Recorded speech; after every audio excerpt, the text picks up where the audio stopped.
こんにちは、ロックンクローラーズです。バンキッシュのね VS410 フェニックスポータルの組み立てキットをね、組み立てて完成したんでね、ミッキーロックでシェイクダウンをしてきました。その時のね様子をちょっと紹介しようと思います。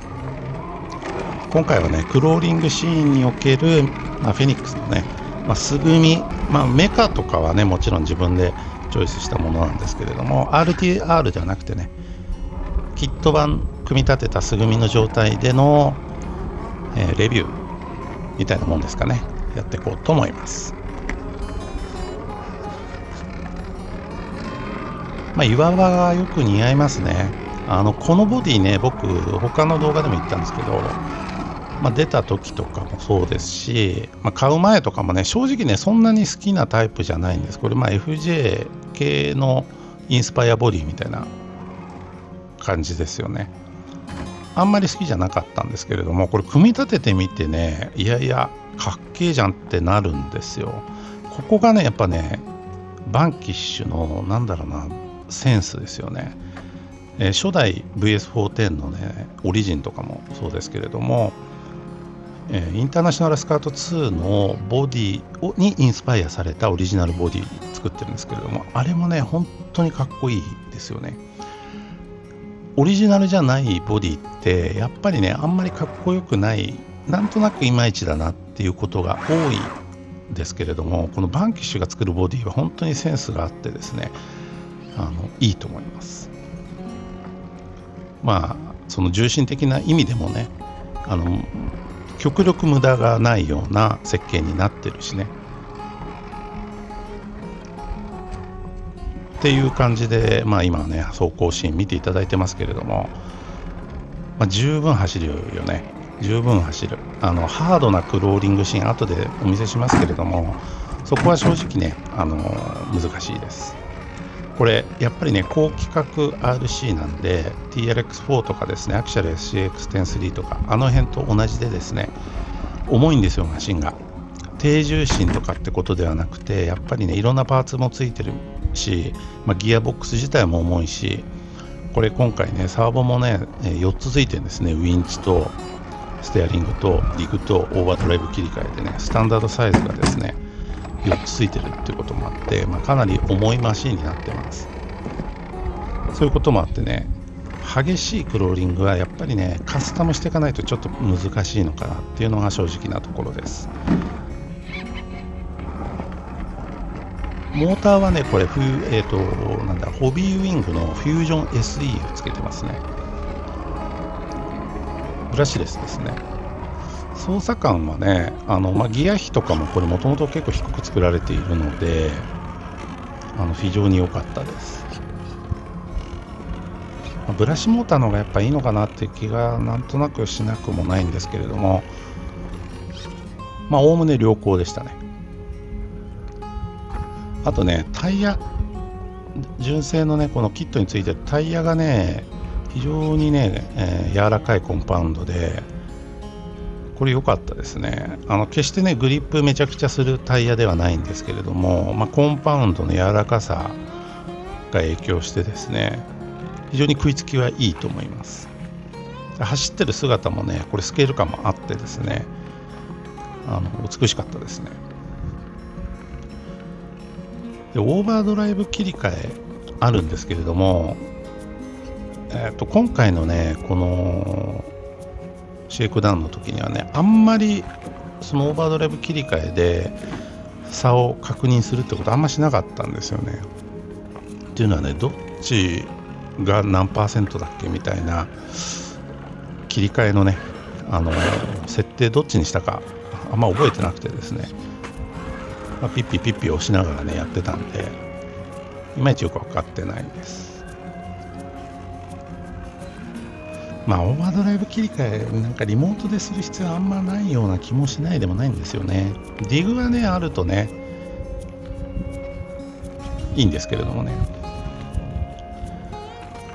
もっとね本気のねマジのね走りクローリングマシンに仕上げればね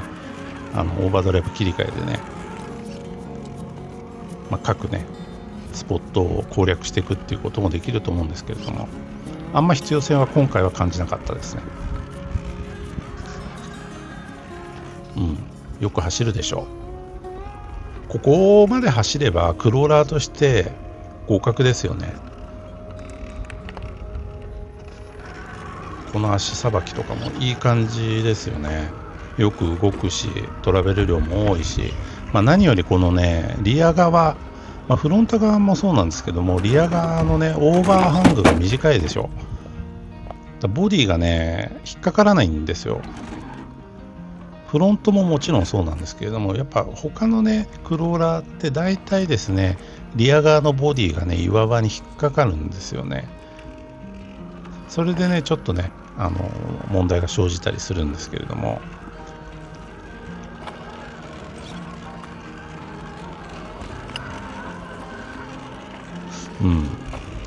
こうして動画でね、走ってるシーンを見るとですね、いいですね。この日ね、正直あんまり煮え切らなかったんですよね、走りが。他のマシンも持って行ってるんですけれども、実は他のマシンでめちゃくちゃ走る、ものがあってですね、カリスマの RC だったんですけれども、なんだこっちの方が走るじゃんとか思って、バンキッシュ、なんかそこまで走んねえなとか正直思ってたんですけれども、動画でね、こうやってね、見ているとですね、非常にね、このやっぱり出来栄え、ボディとかスケール感でですね、リアリズム的なものが高いので、これやっぱりいいですね。やっぱりアメリカ製のラジコンって違いますよね。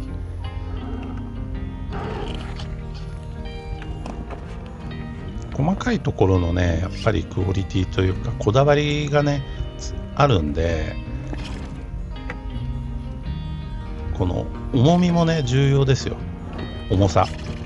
これ軽いマシンだとねキュッキュいくかもしれないんだけれども、なんかリアリティがなくなるんですよね。このずしっとした感じで、この美しいね今の。そしてこのタイヤがね、このちょっとね潰れてるところとかもいいよね。でここミッキーロックおなじみのね、難所っていうのかな、今は難所なのかどうかわかんないですけれども、ここはねもう何度やっても無理でしたね。でここも無理でしたね。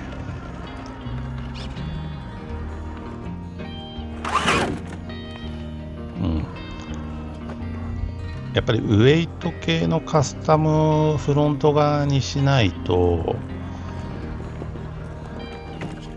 ちょっと難しいかな、この場所などは。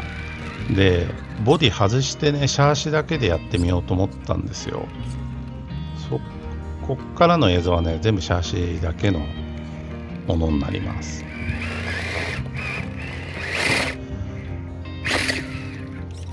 今みたいな感じだといきますけれども、普通の感じではね、ここね、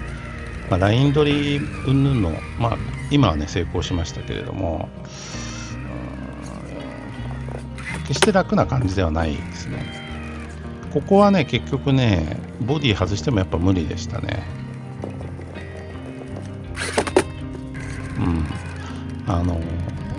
何度も言うけれども重いんですね。これフロントにかなりのウエイト仕込まないと、このシャーシ上にある重さを相殺できないんですよね。ブラスのナックルだ、ホイールだ、いろいろ入れてやっとかなって感じがします。僕の中でね、このミッキーロックでのこのテストを終えて感じたのはですね、クローリングマシンとしてカスタムしてねガンガンやっていくよりも、やっぱりあのボディの感じを生かしてですね、トレイルシーンでもっとね映えるような遊び方、カスタムしてった方がいいのかなっていう気がちょっとこのミッキーロックでしましたね。やっぱり何度も言うけど高規格マシンなんで、これいろいろサーボ外してね、やっていけば多少は変わるかもしれないんですけれども、やっぱりこの辺はね、エレメントとかあの辺とはやっぱ違うコンセプトなんで、どんなにカスタムしてってもね、限界があるからね。ということでね、次の動画ではトレイルシーンでの様子を、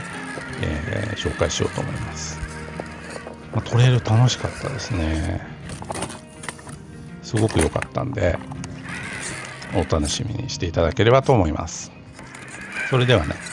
バンキッシュ VS410 フェニックスの組み立てキットですね、ポータルバージョンの紹介でした。